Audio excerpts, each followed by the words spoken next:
నువ్వు అనాథ వయ్యుండి కూడా ఇంత పద్ధతిగా పెరిగావంటే చాలా గ్రేట్. నువ్వు పెరిగిన అనాథాశ్రమం ఎక్కడో చెప్పు. ఎందుకండి? ఏదైనా సాయం చేద్దామని. ఆ అమ్మ ఎవరో చెప్పమంటే చెప్పవు. పోనీ నువ్వే వెళ్ళి మాట్లాడు.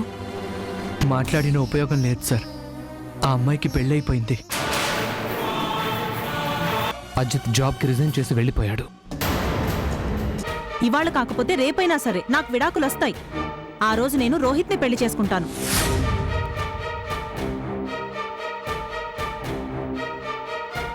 అంతా నీ ఇష్టమేనా? ఇంట్లో పెద్దవాళ్ళం ఉన్నాం, వాళ్లతో మాట్లాడాలి, వాళ్ళ ఇష్టాయిష్టాలు తెలుసుకోవాలని ఏమీ లేదా?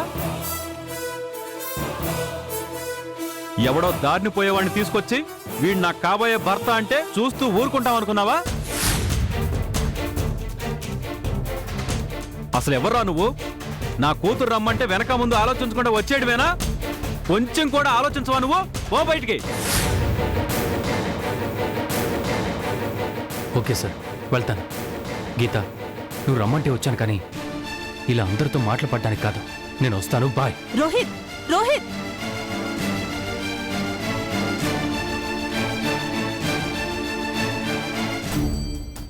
రోహిత్, రోహిత్, రోహిత్ ఆగు. రోహిత్,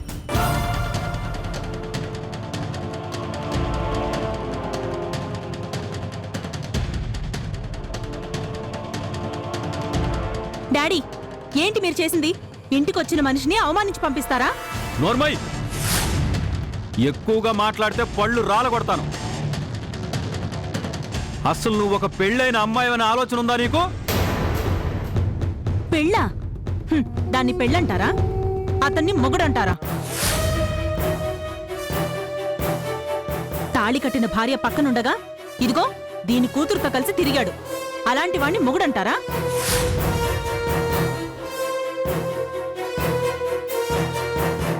నువ్వంటే నాకిష్టం లేదు అని ఆయన ఇష్టం వచ్చినట్టు తిరుగుతూ ఉంటే ఏం మాట్లాడలేకపోయారు, కానీ నన్ను ఇష్టపడేవాడితో నేను తిరిగితే మాత్రం మీ కోపం వచ్చిందా? అంటే నీకు నచ్చితే తిరుగుతావా? సిగ్గు, శరం, సంస్కారం అనేవి లేవా నీకు? అజిత్ దూరం అయ్యాడా, నువ్వు దూరం చేసుకున్నావా? విడాకుల దాకా వెళ్ళాడంటే కారణం ఏంటి? నీ చేతులారా నువ్వు చేసుకున్నది కాదా? నువ్వు వాగసేను. అసలు నీ ప్రాబ్లం ఏంటే? నిన్నటిదాకా అజిత్ అంజలితో తిరుగుతున్నాడు అన్నా. ఇప్పుడు అంజలి పెళ్లి చేసేసుకుంది. అజిత్ తన వైపు కన్నెత్తి చూసే అవకాశం కూడా లేకుండా చేసింది. ఇంకేంటి నీ ప్రాబ్లం? ఇప్పుడు వెళ్ళి అజిత్తో ఎందుకు మాట్లాడావు? అంటే ఆయన గారికి ఇష్టం లేదంటే వెళ్ళిపోవాలి, ఇష్టం ఉందంటే భార్యగా బ్రతకాలా? నాకంత అవసరం లేదు, అంత కర్మ కూడా పట్టలేదు.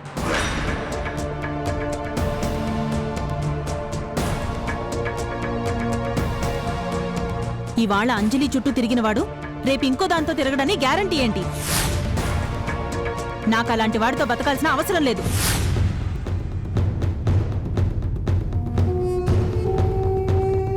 ఆ అజిత్తే వచ్చి నాకు విడాకులొద్దు, నువ్వే కావాలి అన్నా సరే నేను మాత్రం ఒప్పుకోను.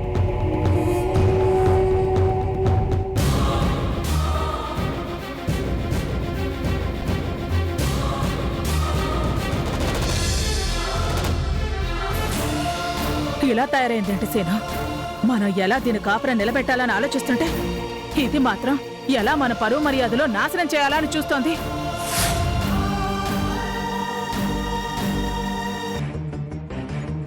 మనం ఏ జన్మలో ఏం పాపం చేసుకున్నామో ఇలాంటి కూతుర్ని కన్నా. ఛీ!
ఏమండి పాలు తీసుకొచ్చివ్వమంటారా? వద్దంజలి, వీలైతే ఒక గంట ఆగి టీ పట్రా. అలాగే. పాప పడుకుందా? పడుకుంది, చాలాసేపు అయిందండి. ఓకే.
ఇదంత ఎఫెక్టివ్గా లేదు.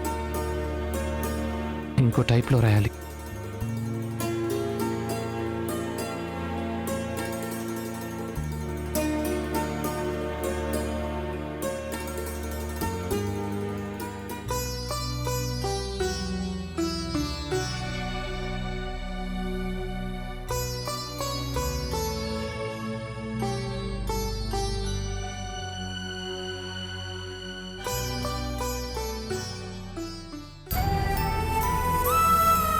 ఏమండి టీ తీసుకోండి.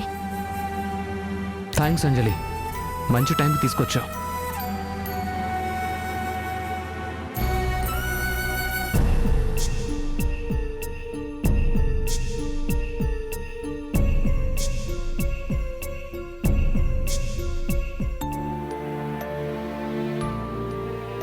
టైం 11 దాటింది, పడుకోండి. రేపు చూసుకోవచ్చు కదండి. లేదంజలి, రేపే సబ్మిట్ చేయాలి. లేదంటే మనకు వచ్చే గోల్డెన్ ఆపర్చునిటీని మిస్ అవుతాం.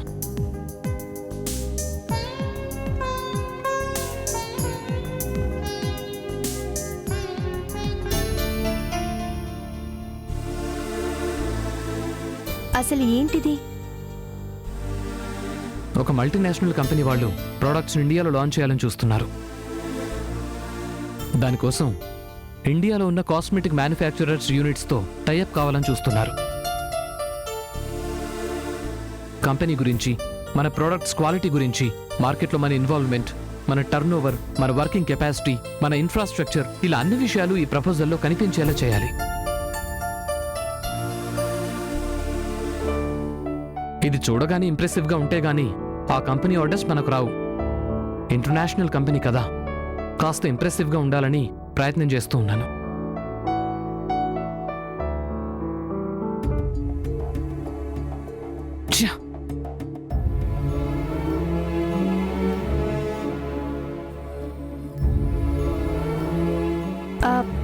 మరెందుకు చేసింది మళ్ళీ డిలీట్ చేస్తున్నారు? నాకే నచ్చటం లేదు, ఇంకా వాళ్ళకెలా నచ్చుతుంది? ఎంత లేట్ అయినా సరే కంప్లీట్ చేయాలి.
ఇది ఎంతకీ అయ్యేలా లేదు. లాభం లేదు. పొద్దున్నే లేచి చూసుకుందాం.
మై గాడ్, అప్పుడే 8 అయిపోయిందా?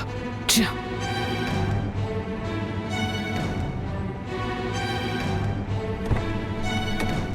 గుడ్ మార్నింగ్ అండి, కాఫీ తీసుకోండి. కాఫీ వద్దు, ఏమొద్దు అంజలి. వర్క్ చాలా ఉంది. కనీసం నీకైనా ఎర్లీగా లేపని చెప్పుండాల్సింది. తప్పు చేశాను.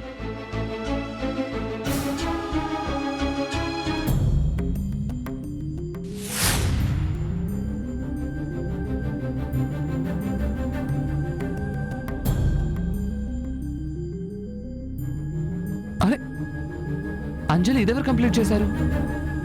నేనే. నువ్వా? అర్జెంట్ అన్నారు కదా, పైగా బాగా అలసిపోయి పడుకున్నారు. ఏదో నాకు తెలిసినంతలో చేశాను. ఒకసారి చూడండి.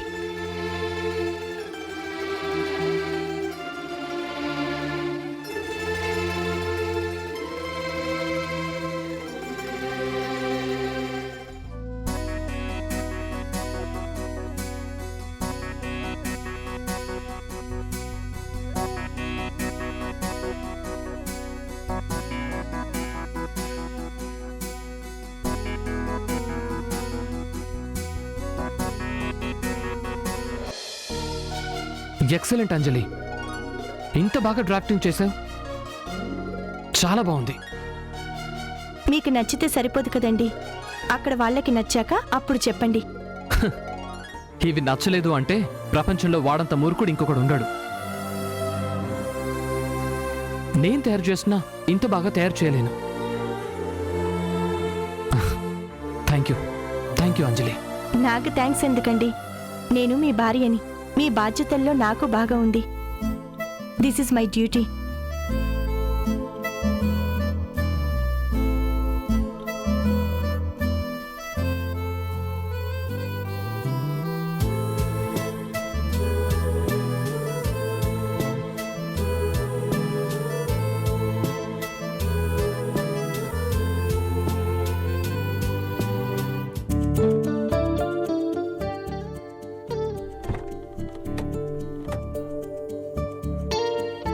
ఇదిగోండి, all the best. Thank you.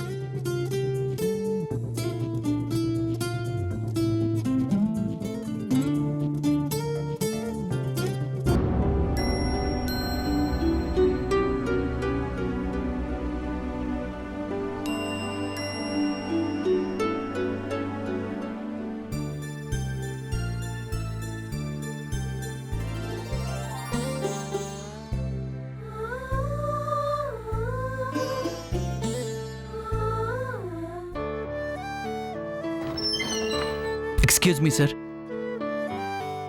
Come in Ajit, కూర్చోండి.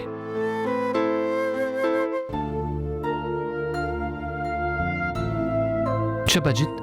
సార్, మీకు గుడ్ న్యూస్. ఏంటది? ఆ ఇంటర్నేషనల్ కంపెనీ వాళ్ళకి మనం పంపించిన ప్రపోజల్ చాలా నచ్చాయి. వెంటనే ముంబై వస్తే అన్ని వివరాలు మాట్లాడుకుని అగ్రిమెంట్ చేద్దామని మెయిల్ చేశారు.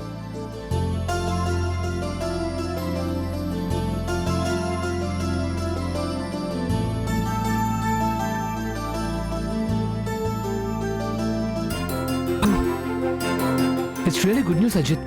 ఇదంతా మీ వల్లే సార్. మీరు కంపెనీ గురించి పంపిన ప్రపోజల్ చదివిన వెంటనే మనకు ఓకే చెప్పేశారు. మనతో పాటు దాదాపు 50 కాస్మెటిక్ కంపెనీలు పోటీ పడ్డాయి సార్. వాటన్నింటిలోనూ మనది మాత్రమే సెలెక్ట్ అయింది సార్.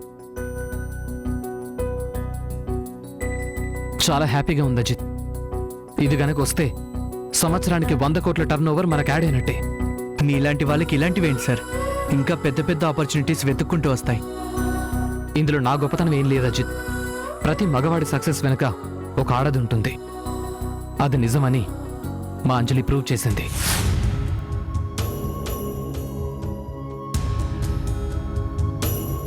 నేను రాత్రి 1 గంట వరకు ఆ ప్రపోజల్స్ తయారు చేసి మధ్యలో ఆపేసి పడుకున్నాను.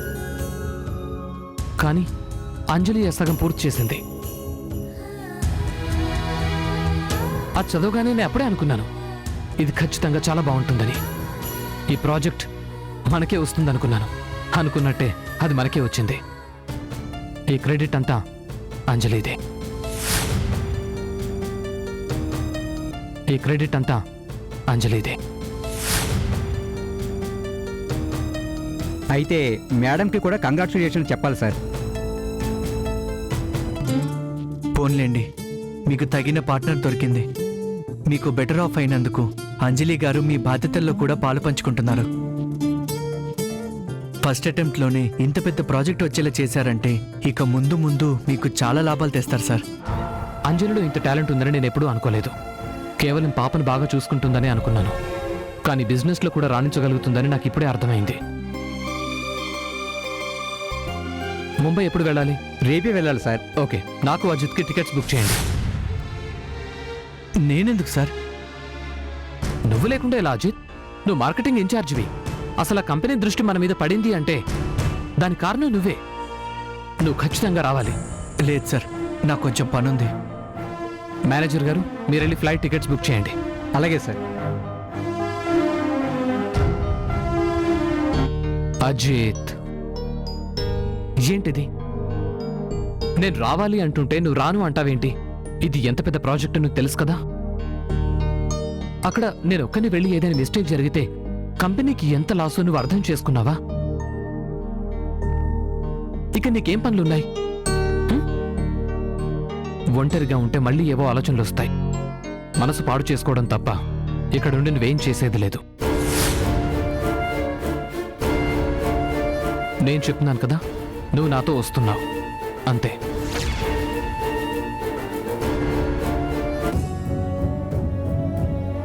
అలాగే సార్.